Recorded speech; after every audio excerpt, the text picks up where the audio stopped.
Welcome back to the Healing on Purpose Everyday podcast.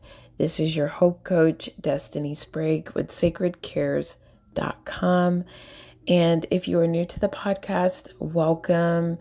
If you are listening on YouTube, make sure you subscribe, hit the bell to be notified, because we are here to care for you during your way to becoming healed. So we help people start their healing journey, progress during their healing journey, and achieve results of becoming healed, whether that's, financially, mentally, emotionally. Overall, it's very spiritual. It's a spiritual journey that we go on with God as we're learning who God has created us to be. We're learning our purposes. We're learning how to think. God is literally rewiring our mindsets for wealthiness in the physical, in the mental, in the emotional, and again, overall, spiritually, because in the Word of God, it talks about how Yeshua said that he came so that we can live life more abundantly. And I want you to know that good health is a gift from God. Healing is a gift from God. Being healed is a gift from God. Being financially free is a gift from God. Being able to speak in tongues is a gift from God. Being able to be a powerful prayer warrior is a gift from God. There are many, many gifts from God, and God has a plan to get you to that gift.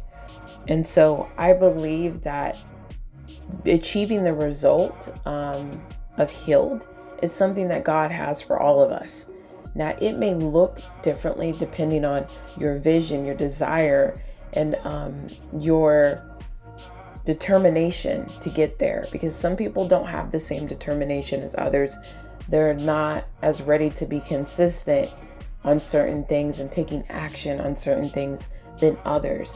But depending on who you are, who I'm speaking to right now, I sense heavenly that you are here because you want the result that God has for you, that you want to walk in his plan, that you want to be a part of the life process from going from a dark place to going to a heavenly place, because we all start somewhere. Now, for me, I started in a really dark place at the beginning of my journey with God, and it's what led me to God, is me experiencing such depression and anxiety, going on to experience all kinds of different things, and basically God has took me on this journey of learning how to care for myself and is allowing me to teach others how to do that as well. So I do not take it lightly that you're here. And if you're here, then you've officially started your healed journey with us. And we're just going to keep in mind that our topic today is going to be one that is needed for becoming healed. And it's going to progress you in your healing journey of where you currently are. Now, the topic for today is about being devoted to God. And we're going to talk about two different sides of devotion and what that looks like, what it means, what we can do to start overcoming, and like switching sides from being devoted to some things that are not good for us and being devoted more to the things that are good for us. It's simply like this, is that there are some things that we need to quit. We all have those things where we need to give up on that thing. We need to quit. Often, we strive to not quit when it's actually time to quit. And I want you to know that winners do quit. They quit the things that do not serve their purpose, that do not, attach with who God has identified them as. We quit the things that do not elevate us. It doesn't have a purpose for us. It's not going to uplift us. It's not going to create abundance. It's not going to create peace, right? We quit those things and we start to change things, the way that we're doing things, the way that we're operating, the way that we're moving. And so I am so excited to be here with you and to talk about this topic today. So as always, we're going to start with a good definition because it's very important to understand what it means to be devoted, so that when we are going through and we're talking about devotion and devoted, you can have that in the back of your mind of what we're really like, what's the meaning of this? And so what that does is it starts to detach the things that, that you once viewed as a healthy devotion, or maybe helps you recognize what you've been devoted to that isn't true devotion at all. It's not the meaning of devotion, meaning it can't achieve the result. Even if you are devoted to it, it can't achieve the result that you're hoping for. It can't achieve the result that God is wanting to give you. And so devoted means very loving or loyal. And so I want you to note this point. If you aren't taking notes, I encourage you to take notes or come back and listen again and take notes, because this is what's going to help you stay prepared, be prepared for when adversity comes. Anytime you're wanting to elevate, anytime God's placing you in a position of elevation, you're going to feel some shaking. You're going to feel some shifting. You're going to feel some diversity trying to come and pull you back to where you started.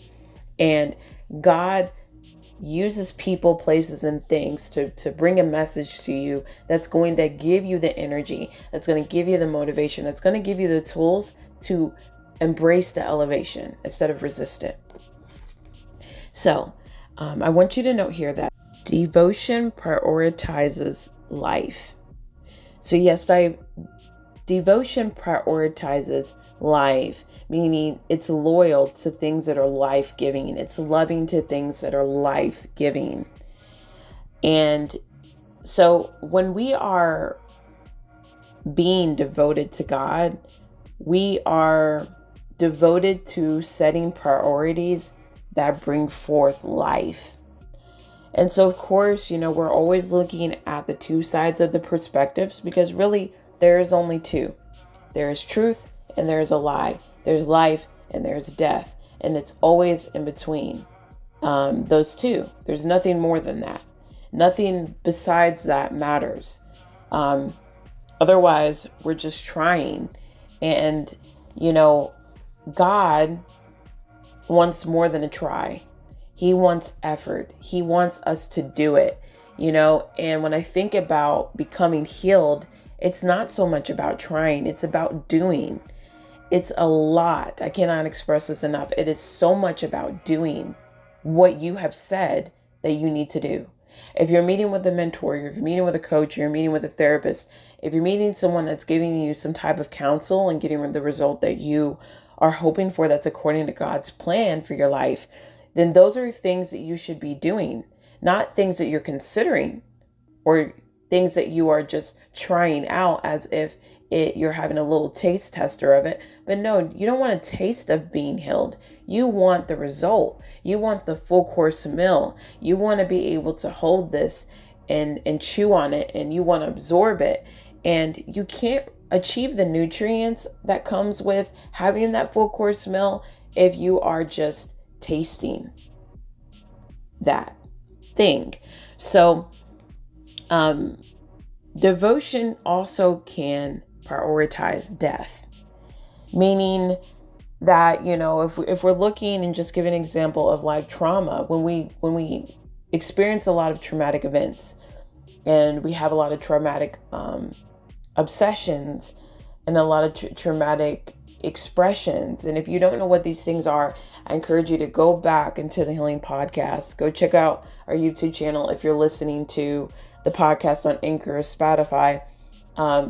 And go check that out. Our YouTube channel is Healed on Purpose with Destiny Sprague. Go check that out, because then you're going to be able to get some access to that. Now, we do have a limited series up on YouTube. If you're wanting to get the full access to our podcast, that is a subscription exclusive experience designed to allow you to have more of a personal conversation with me than you would if you were just listening to the podcast.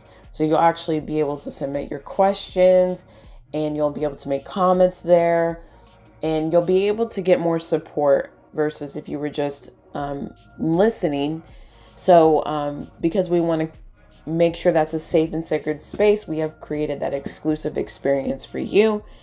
That's helping you take action on receiving the results that God wants for you, that He's actually set in place for you and your calling and your gift and your uniqueness. But God does not make us take action on what He's given us. He simply lays it, He gives us the tools, and it's our job to pick up the tools. So with that being said, trauma is often trying to get us to stay in a deathly place, meaning that it's not life-giving. It's kind of like how on those days that you feel depressed, if you don't get up and you don't try, and really, we're not going to say try. If you don't get up and do anything, if you don't get up and do what you know needs to be done, or maybe you don't know what needs to be done, you could simply have a conversation with someone. That is a form of doing something, because when you do something, you feel better. When you do something, you feel better. But often with the, and not just anything, let's go back a little bit. When you do something that's life-giving, then you feel better. Okay? Because that's the only way that you overcome death is with life. And that's why there's so much life-giving things out here that God has designed for His children to partake in. It's not something for wickedness. So when I'm in a wicked or an evil or even in a traumatic place, when I'm in a lot of pain, it is harder for me to do those life-giving things unless I shift out of it and I'm just like, okay, I'm doing it. I'm going to do this. Like I start rebuking the things that are deathly. And believe me, I know that if you've been through it, of how trauma can feel so deadly, how it leads people to having suicidal thoughts. It can lead people to having hopelessness. It can get really dark if we do not take action on achieving the results that we know that we need, because we do recognize that it's life or death. It's a life or death situation that we do need support in. And so without that support, in some type of aspect, whether it's the support in just having accountability, and if I said it, I'm going to do it, right? So if I said I'm going to do these life-giving things, then I'm going to do those life-giving things, whether it's understanding how to do those life-giving things or what life-giving things are. Something needs to be done, right? These things need to be done so that we can stop prioritizing death, meaning things that are not life-giving, things that do not come from God. It's not a part of God's purpose or plan for your life. It's not a part of something that can help nurture you. It's kind of like drinking poisoning. What is poisoning going to do? It's not going to nurture you. It's going to disintegrate you. It's going to destroy you, because that's the purpose of poison. And so there is a purpose for death, and there is a purpose for life. And one is to kill, rob, steal, destroy. And I'm not literally talking about a physical death, because we know that that even death in the physical is not the end result for us. We know that.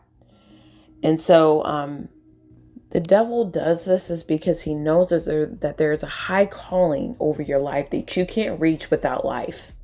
It's really something that he does. He uses death to traumatize, to create more of a blockage to life. But the thing is, we have the keys within us. God has placed His very breath. He's created us in His image. He's given us these gifts. It's not that we don't have the life-giving things. It's that we don't see ourselves as those things. We haven't discovered those things within ourselves. We may not understand the meaning of these things, which is again why support is needed and why we must prioritize in being devoted to God, which is being devoted to life-giving things that He has designed according to His will, His purpose, and His plan for you. So another note that I have bulleted here for you is The wrong devotion keeps you hidden. So I want to stop and ask you, what kind of life are you wanting, to receive? What does the result look like for you?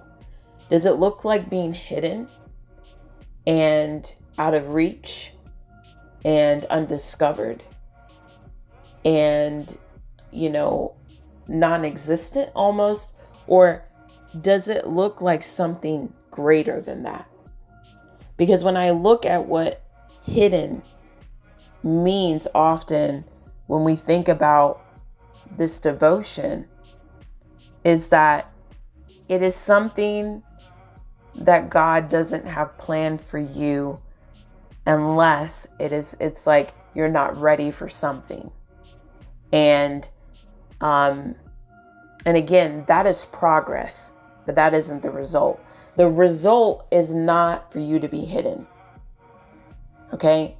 The result is for you to be found. The result is for you to not only be found, but to be thriving, to be nourished, to be living. All these good words, all these good things, to have an abundance, to be abundant.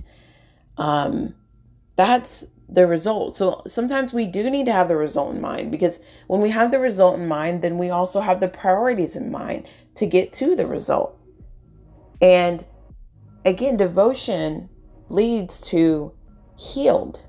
And whatever aspect that you may be lacking, again, whether it's in financial, emotional, mental, relationships, whatever that looks like for you. So again, with our bullet point that we're noting here is that the right devotion helps you discover and keep you found. So not only are you going to discover yourself here, you're going to also learn how to keep yourself found. Because remember, anytime that there is intention, disruption is going to follow that intention, because you're doing something that's good. You're doing something that's life-giving. And demons and demonic activity don't chase after evil. They chase after good. They chase after the person that's getting ready to have their come up, the person that knows who they are, the person that is a threat. Demonic spirits and, the devil, even evil, wickedness, whatever you want to call it, it does not chase after things that aren't a threat. It chases after the things that are.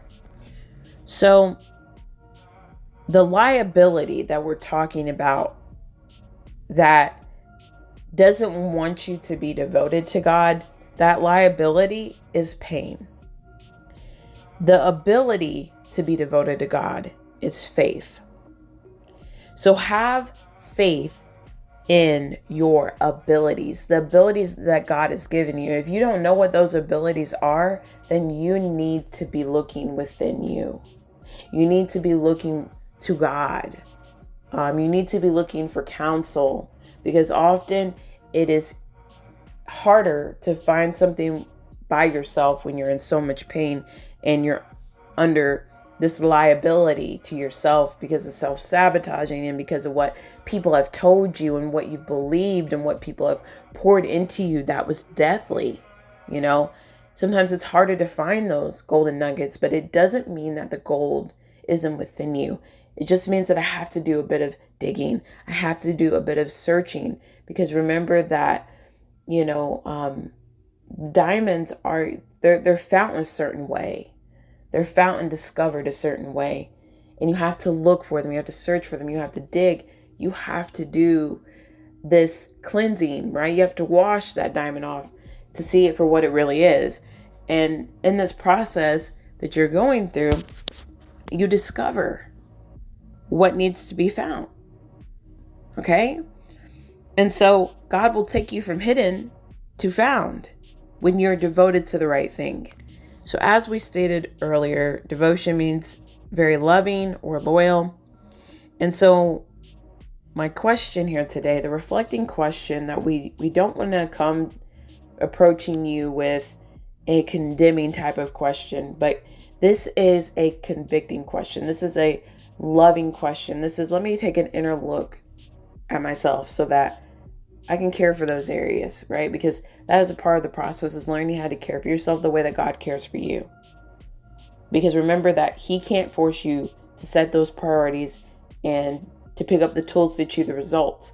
That is something that you have been designed to take action on, meaning it's your choice, right? It's your choice to take action on it.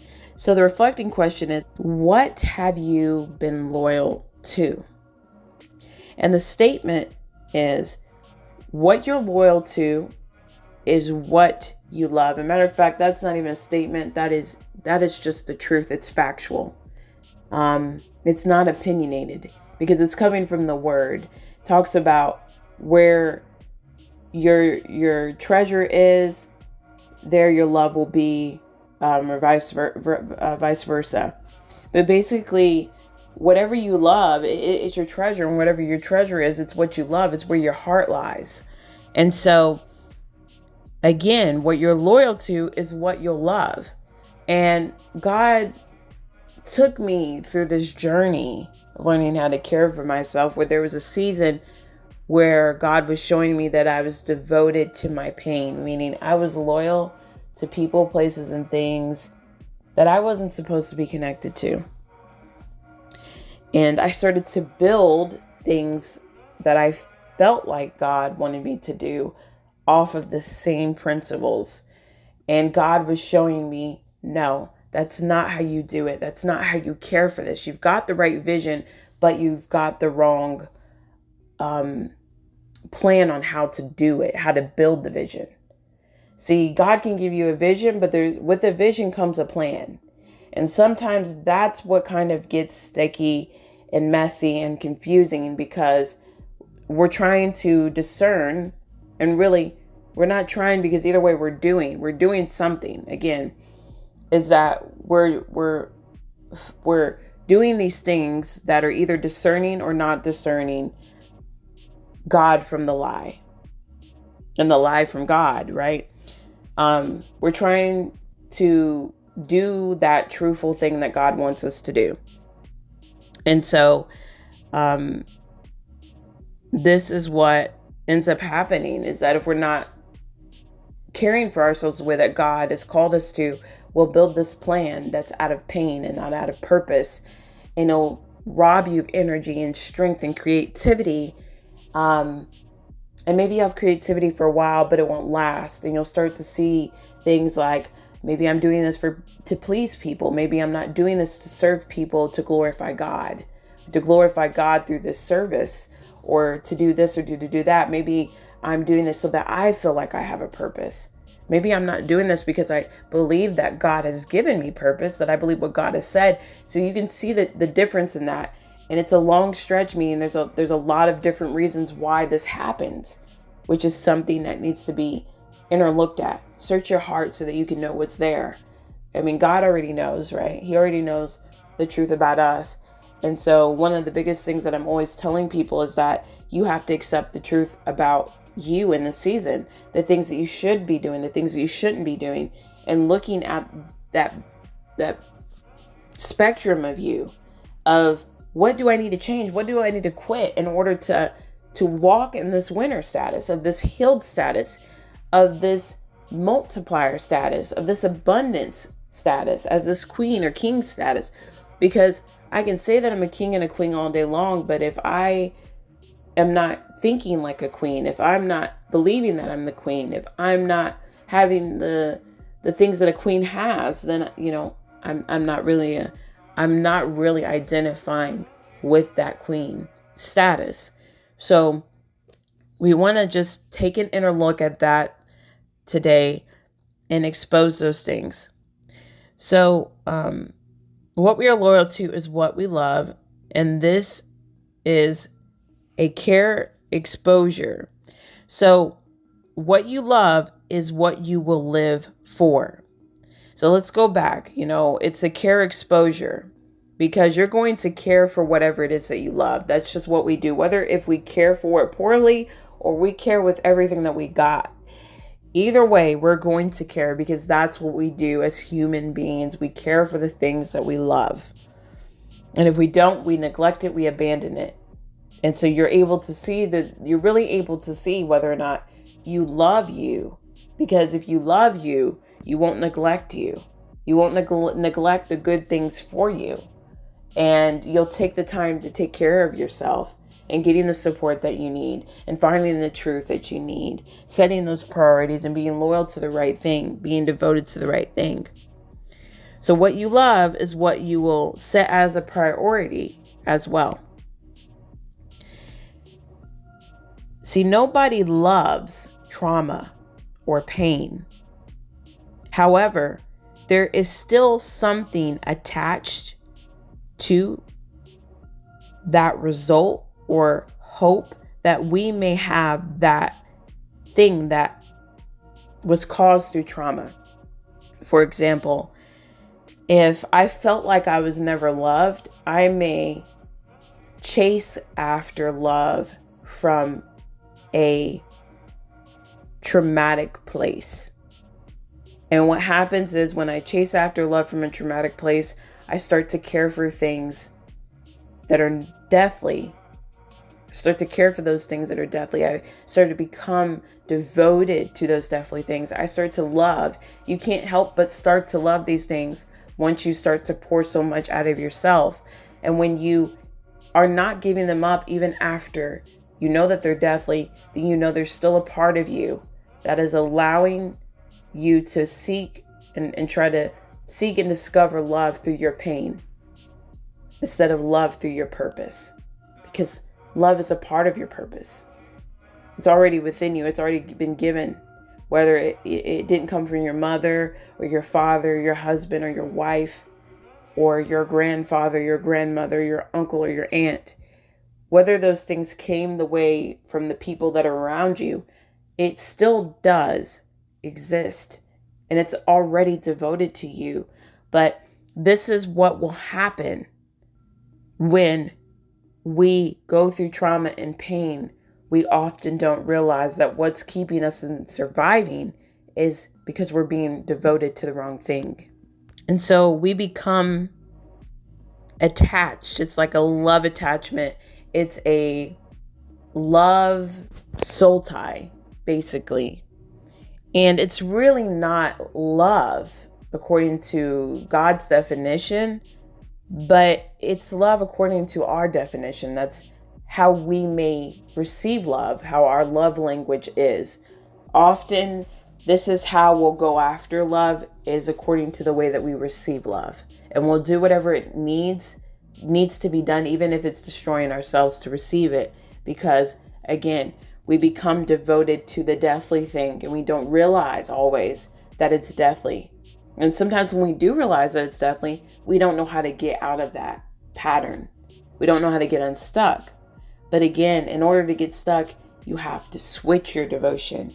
Meaning, just how you took action on all those things, trying to achieve those results for 10, 20 years, 30 years, because of the feelings that you had, because of the desires that you had, because of who you thought you were. You're going to have to do the same thing. You're going to have to put all that effort and that energy and that action and that prioritizing into the life-giving thing that you need to be devoted to. So yes, this is a love attachment to the wrong thing or the wrong way. So this causes a devotion to trauma. And basically this is a devotion to our past. And if we remember and just take a look back of how God has given us new lives, that's the whole point of this, is that, it's fresh. This is a new start, meaning everything will be brand new under the devotion of God. If you're not experiencing the newness of this life with God, there may be a sign of the wrong devotion. And don't be discouraged by that. Be encouraged, because when you find the truth, that truth is there to give you life. And sometimes we don't see truth as life-giving.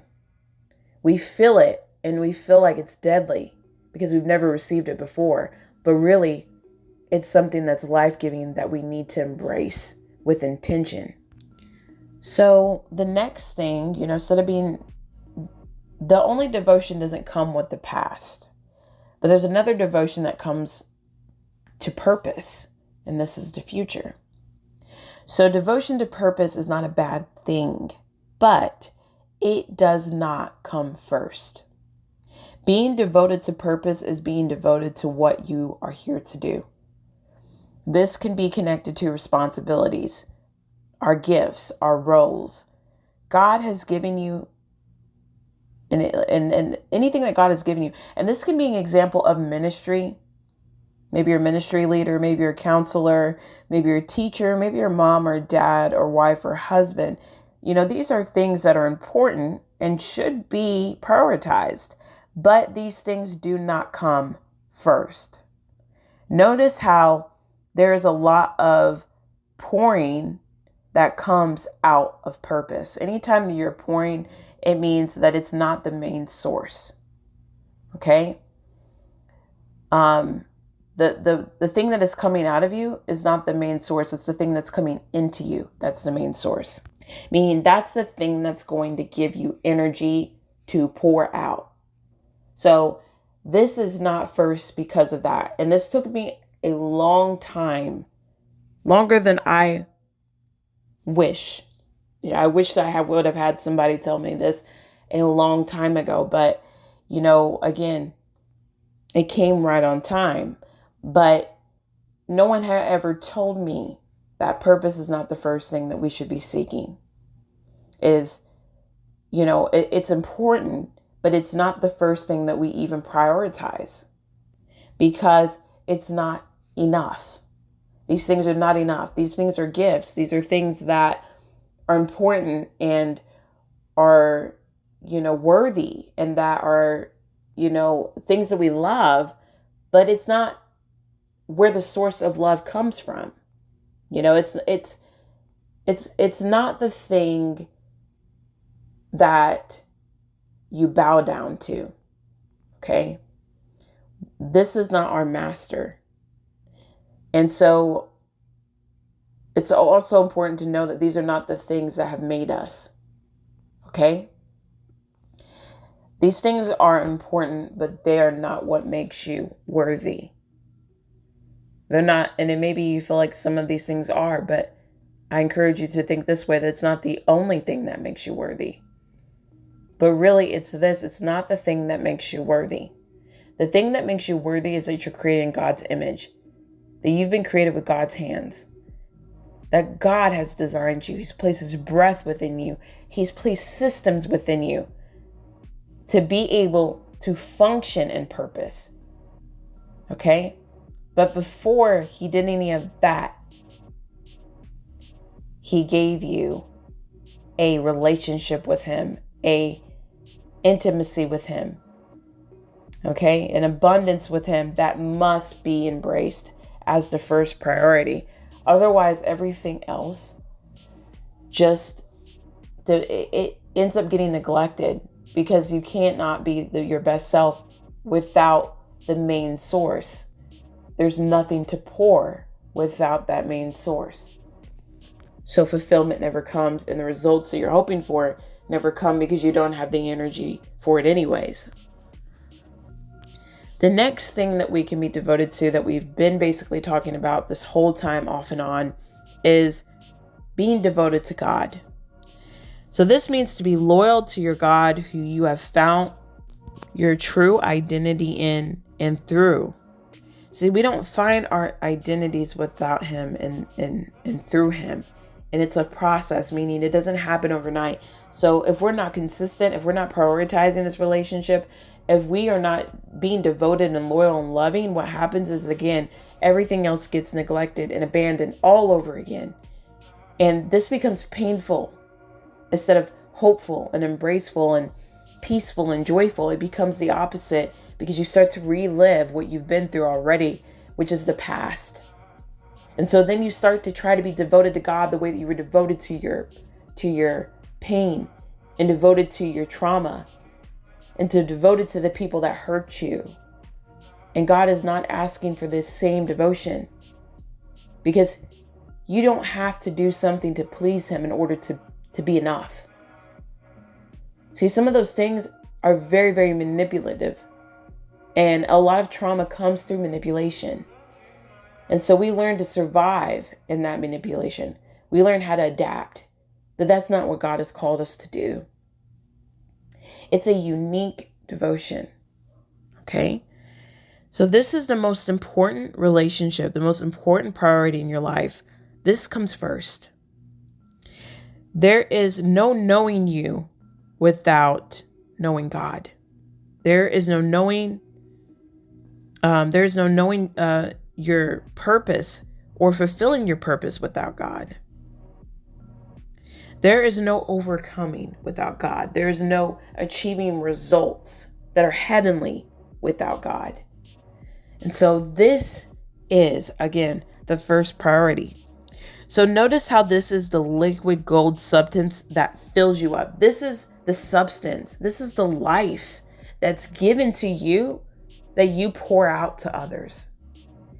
And so without you having your main source, you are not able to have this substance. This is why in the Bible, God talks about how our cup will overflow with and it will never run dry. It will never run out because we are supposed to be devoted to God. And this is the result of being devoted to God, is that you abundantly overflow. And if that's a result that you're wanting to achieve, then this is exactly what you do. So do not let pain or purpose distance you from your devotion to God. Remember that our devotion to God is our first priority. It is what comes first. God has already said that you're enough. He's already chosen you. He's already placed these things within you. He knows what you're capable of. He knows what you can do. But he also knows that these are things that you cannot do without him, because these things will not last without him.